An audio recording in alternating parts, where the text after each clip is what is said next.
Okay, so I'm going to go through some of the projects in this, and I'm recording this so that the absent people can hear this as well. These are the different projects which I have available for you guys to do. All right, so the first one is looking at Firefly diversity in and around VV. And this one's going to be relatively easy to do. I have this field notebook on fireflies. And we'll do this one night this week if you want to look at that, pass it around. Essentially, what we're going to be doing for this is going out at around dusk, and there are actually lots of different types of species of fireflies. And the way to know the different types of species is by looking at their flashing patterns. Okay, and they differentiate themselves. You know, there's some that like grass, some that like wooded areas. There are fireflies that are predatory, that will eat other fireflies. There are the larvae, which sometimes glow and sometimes don't. And so what you'll be doing is, again, going out at dusk. This kind of has all the different types of fireflies that they know in the east and other areas as well. And then just keeping track for the next hour or two on all the different flashing patterns and species and things that you see. And you can catch them and you can look at them that way as well. But yeah, that one's pretty simple. We're just trying to see what species are here as an initial survey, and we may take that and do more with it afterwards. Also, if there's a project that you think of while doing just this simple survey, something that you would like to expand on, that would be acceptable as well. Just let me know what you're thinking. All right, we have a project with cave salamanders, which Alyssa is doing. Do you want to explain what you're doing? Yeah, sure. So we went to Natural Birth Patterns last year and we started looking at the cave salamanders. And Dr. Hurt had found this new method where you put the salamanders, it works for anything that loses hormones through their skin. And so you can measure how stressed out the salamanders are by what they lose through their skin. So we went to the cave and there's a species of salamander, and the Natural Bridge people said that they were seeing a decrease in population, and we were wondering if that is because the cave is so frequented by humans, right? They're changing the environment while they're there. So we're just going to go around to a bunch of caves and see if the salamanders in caves that are commercialized with lots of human visitation are more stressed out than the caves where there aren't a lot of people. Okay, cool. So Alyssa, this is her second time taking the course, and this is also something you guys could do as well. It's a repeatable course. These projects are intended to fulfill whatever you need them to. So Alyssa wants to go to graduate school. So this is great experience, and maybe she'll do something with cave salamanders or something. But it also looks great on the resume for med school or other things. But really, anything you want to do, if you say, I participated in this undergraduate research project, it shows a lot. It shows that you were organized, that you were, were trusted to do something with data and put it together and make a report. So great. All right. The next one, peaks of otter / redback salamanders. So the peaks of otter salamander is, do you guys know where peaks of otter is? So just south of here on the Blue Ridge Parkway, going towards Roanoke, it takes about 45 minutes to get there. But there's a salamander that just lives on this one peak. So this species, that's the only place it lives. And so it's endangered by virtue of it only having one little place to live. It lives on this peak, and then these redback salamanders are very abundant. So they're all over the east, southeast. And below this peak, it's surrounded by redback salamanders. And there is an area where they are both found. And so what we want to do again with the stress hormones is in these areas where they're both found, measure their stress hormones to see if there's evidence of competition. Is this overlapping range causing stress on either of them? And there is some research that shows that the peaks of otter salamander will attack the redback salamander, so there's some interaction and competition going on there. So that's, and the peaks of otter, and we're going to be working with Dr. David Marsh, who is at Washington Lee University, and he does a lot of work on these salamanders. And he also has a field biology course, and we went out with them last year. So that's a project. The bats, WNS stands for white nose syndrome and stress. So there are bats that like to roost in little crevices of rocks. So who's been to Devil's Marble Yard around here? Just you? Okay. This is just, basically the whole side of a mountain is just these big granite boulders, and it goes on for probably half a mile up this mountain. These bats like to, when they're done flying around for the night and they want to sleep for the day, they just go into these crevices and roost for the night. And white nose syndrome is relatively new, as of like 10 years ago, more than 10 years ago, but it's devastating and killing lots of bats in this new emergent disease which came from Europe. And so what we would like to see, when we take these bats out, you can see scarring on their wings because of the white nose syndrome. And we'd like to see if the stress levels, again, the stress hormones, by taking their hair and extracting the hormones off of there, correlates with the amount of scarring they have. And Dr. Paul Moosman from Virginia Military Institute does work with those bats. We'll be working with him on that. And Dr. Moosman also, he actually went to Auburn for graduate school, was where I went. He actually had the same advisor as me, but we were years apart, so we never met until he came here. Yes, we are academic siblings. My long-lost brother. Be the one that traces back their academic lineage. Yeah, I haven't really done that, but Okay, Dr. Lee has. you can.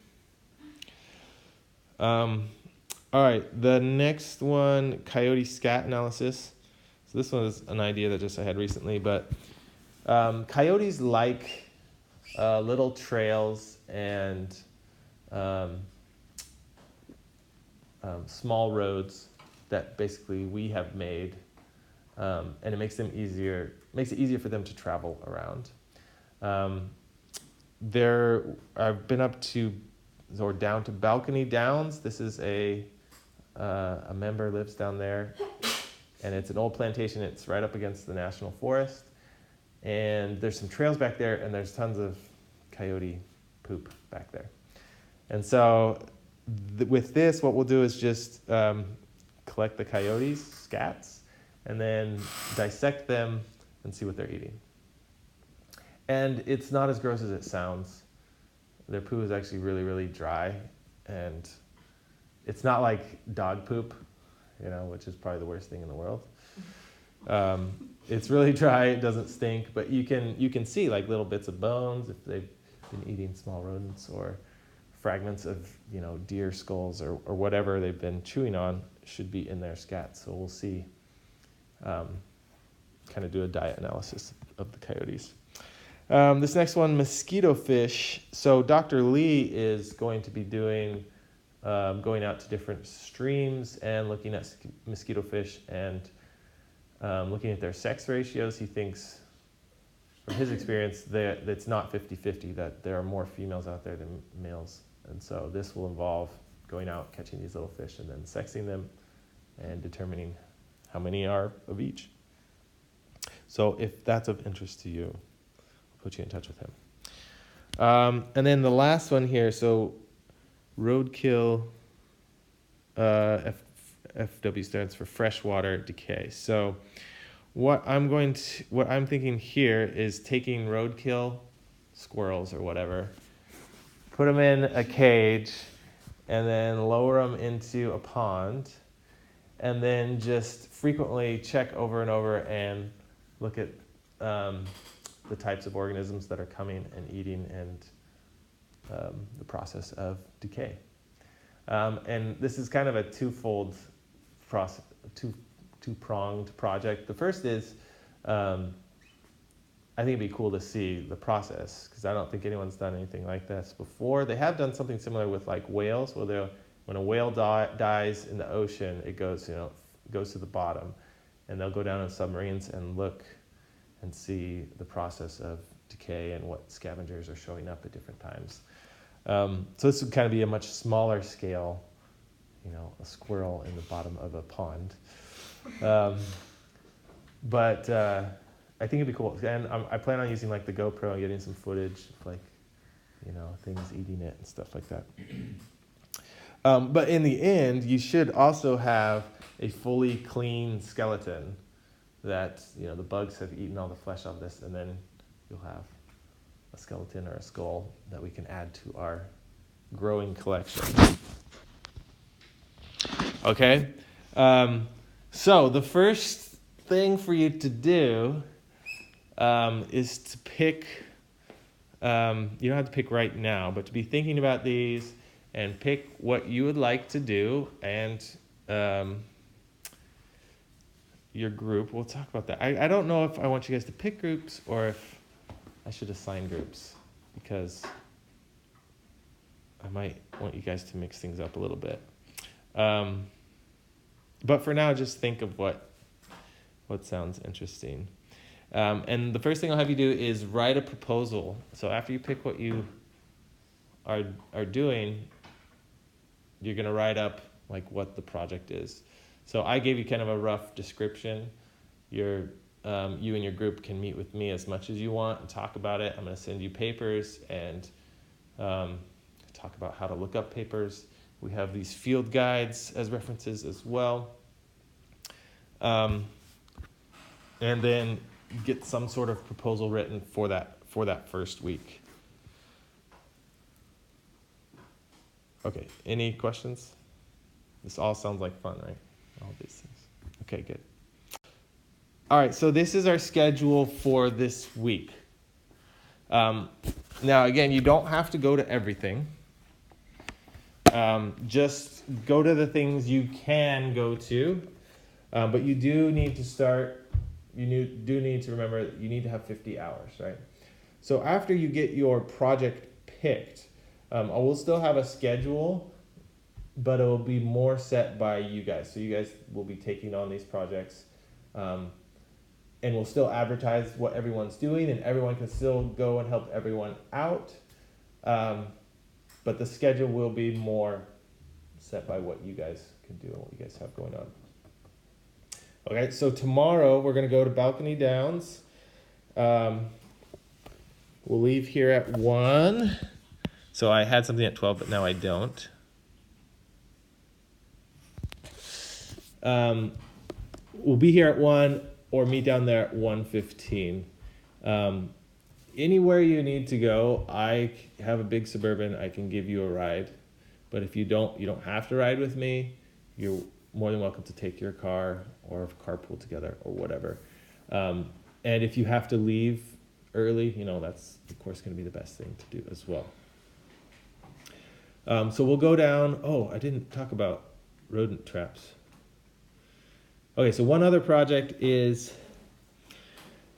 down at Balcony Downs. In mammalogy, we set up this grid and we caught a bunch. So we have these little traps here. Actually, I'll show you. Okay, so this is called a Sherman trap, and it has this little latch here that holds this one side open, so not both sides hold open. You put this on the ground in the woods, and you throw some oats in here, and then you leave it overnight, and rodents go and crawl around it, and then they go in there, and then if they go to the back, it shuts. So it's a live trap. It doesn't kill them, it just keeps them in here. And so then the next morning you go and you check, oh, there's a little mouse in here. You can pull it out, look at it, measure it, whatever you need to do, and then let it go. And what we did in mammalogy is we set up a grid that was 9 by 9, so 81 traps in this area. And then we set it over 4 or 5 days. And every time we caught one, we took a marker and we marked it. And then we let it go. And then this one we caught every single day. The red mouse? Yeah. Red dumb mouse? Yeah, we caught, well, he was getting a free meal, so he wasn't that dumb. He wasn't getting killed. And there was another one which we caught on multiple days as well. But because we set up this grid, we actually caught him in a different trap every night, so we could kind of see what his little home range and movements were based on this marker capture. So you can also do an estimation, if you do this enough, you can do an estimation of how many mice are there. We did an estimation of diversity because we caught 4 or 5 different species.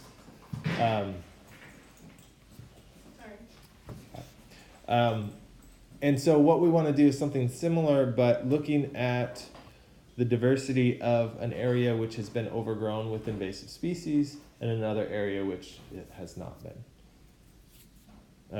So we will actually on Wednesday, we're just going to go out and set out some traps. We won't do that experiment, but we're going to go set out some traps and see if we can catch them in each of those areas. And then we'll also look for some coyote scats, some poop, which I know there are some out there because last time out there they were there. I didn't pick them up. And then the next morning, Thursday, we'll check those traps and pick them up, see what we caught. And then at 1, we'll go to Devil's Marble Yard and look for bats. And then at 8 on Thursday, we'll go to the Double Decker on Glen Murray and look for fireflies. Does everybody know where the Double Decker is? Okay. And then Friday, we're going to go to the Natural Bridge Caverns. They said we could show up at 9:30, so if we leave here at 9, it takes about half an hour to get there. And we'll find some cave salamanders and take some measurements. You get really muddy. Gets muddy. If you can't make that, at 1 o'clock, we'll do Reservoir Hollow Trail, which is off of 12th Avenue in town, so it's actually really close. And we'll go drop a rabbit carcass that I have in the freezer in the pond. And yeah, that's all we'll do there. And then Monday morning, we will look for some salamanders, which we call Sallies because we're cool. Location to be determined. So we've actually found some down in Laurel Park, but not very many. There's a great place at Washington Lee University, which we were shown by Dr. Marsh, where there are tons of them. And it'd be really nice to find a spot in BV somewhere where there are a lot, but we haven't found any yet. So we'll see. Maybe we could go up to Peaks of Otter. All right, so that's our schedule. I guess I should ask, so who can go tomorrow at 1? Okay. Will you guys need a ride?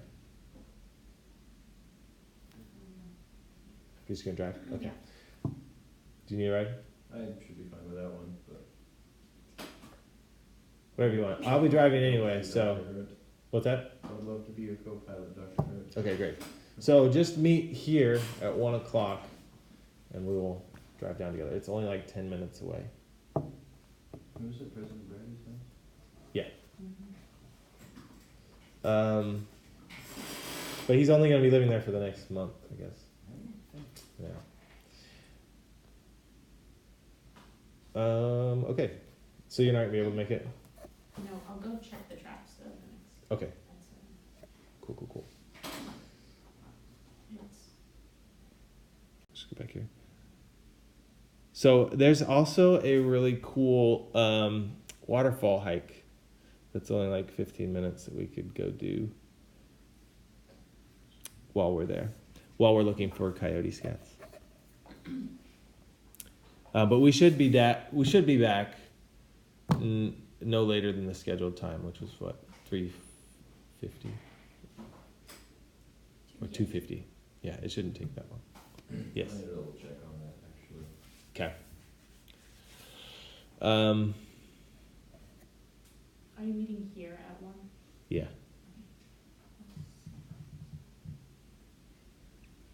I think it's already. Don't And want to go because I don't like sitting with the traps. yeah, you missed all the catching. But I helped set them up. And I fell into the lake. Yeah, so we'll go in a different spot. We're gonna. Oh, when we looked at the turtle, No, I didn't fall into that lake. the little stream, you mean? Yeah. And so some things about safety. So first off is you have to sign a waiver saying you're not going to hold SVU accountable for any injuries that you occur that may occur because of something stupid you did. And that being said, you probably shouldn't ever go out alone, especially if it's something like going into caves. Make sure you're with somebody else. I already talked about ticks. You don't really have to do anything you're uncomfortable with. So there are plenty of things which are easy to do and not, doesn't put you at any physical risk. So if there's anything you are uncomfortable with, feel free to say, I'm not going to do that. And then some of the things are kind of dangerous. So going into these caves, there is like a ravine area. I didn't go back to that area, but there is an area where there is a ravine. Go at your own risk, right? I'll do my best to make sure that you know what you're getting into, but just don't get hurt. We had one person get hurt not bad, but yeah, Jessica tried to jump from like one rock to another and like tripped as she did and landed on her chest. She turned out being okay, but she still got hurt and had to go to the doctor and stuff. So be safe. Driving, right?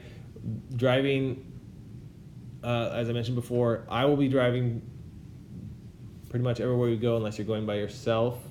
You're welcome to ride with me so you don't have to spend gas if you don't want to. But you're welcome to drive yourself as well. And then make sure and protect yourself from the elements. Stay hydrated. It's going to get hot. Any question? Okay, let's see. Yeah, I did want to do a little bit on like where to get started if you're going to take on one of these projects. So again, we have these field guides and books. The librarians that we have are great. They'd love to help you with anything. So if you're struggling to find sources, Wyatt Winnie or any of the other librarians, I'm sure. Wyatt Winnie, that's like his expertise is finding resources. So he'd be happy to help you. He doesn't like that I tell people to use Google Scholar, but I think it's the easiest thing to use. So, all right, so I'm gonna go.